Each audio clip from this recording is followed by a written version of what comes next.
അസ്സലാമു അലൈക്കും വറഹ്മത്തുള്ളാഹി തആല വബറകാതുഹു. പ്രിയമുള്ള മോമിനാത്തുകളെ, ഹബീബായ റസൂലുള്ളാഹി സ്വല്ലല്ലാഹു അലൈഹി വസല്ലമ തങ്ങളുടെ ഏറ്റവും വലിയ സുഹൃത്ത്, കൂട്ടുകാരൻ മഹാനായ അബൂബക്കർ സിദ്ദീഖ് റളിയല്ലാഹു അൻഹുവാണ്. വാറസൂരിൽ രണ്ടാമത്തെ ആൾ അഥവാ നബിൻ്റെ കൂടെ ഉണ്ടായ രണ്ടാമത്തെ ആൾ അബൂബക്കർ സിദ്ദീഖ് റളിയല്ലാഹു അൻഹുവാണ്. ഖുലഫാഉർ റാഷിദീങ്ങളിൽ ആദ്യത്തെ വ്യക്തിയാണ് മഹാനായ അബൂബക്കർ സിദ്ദീഖ് റളിയല്ലാഹു അൻഹു.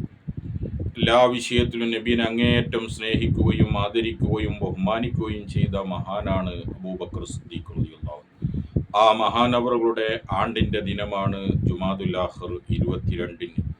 അതുകൊണ്ട് ഈ ചാനൽ കാണുന്ന മോമിനാത്തുകൾ അബൂബക്കർ സിദ്ദീഖ് റളിയല്ലാഹു അൻഹുവിൻ്റെ പേരിൽ ഒരു ഫാത്തിയെങ്കിലും ഓതി ഹദിയ ചെയ്ത് ദുആ ചെയ്യണമെന്ന് ഓർമ്മപ്പെടുത്തുന്നു. അല്ലാഹു സുബ്ഹാനഹു തആല ഹബീബായ തങ്ങളുടെ ബർക്കത്ത് കൊണ്ടും ഖുലഫാഉ റാഷിദീങ്ങളുടെ സ്വഹാബത്തിൻ്റെ ബർക്കത്ത് കൊണ്ട് അല്ലാഹു നമ്മെ എല്ലാവരെയും നന്നാക്കുമാറാവട്ടെ. അവരുടെ കൂടെ നാളെ ജന്നാത്തുൽ ഫിർദൗസിൽ അല്ലാഹു നമ്മെയും ഒരുമിച്ച് കൂട്ടി അനുഗ്രഹിക്കുമാറാവട്ടെ. ആമീൻ. അസ്സലാമു അലൈക്കും വറഹ്മത്തുള്ളാഹി വബറകാതുഹു.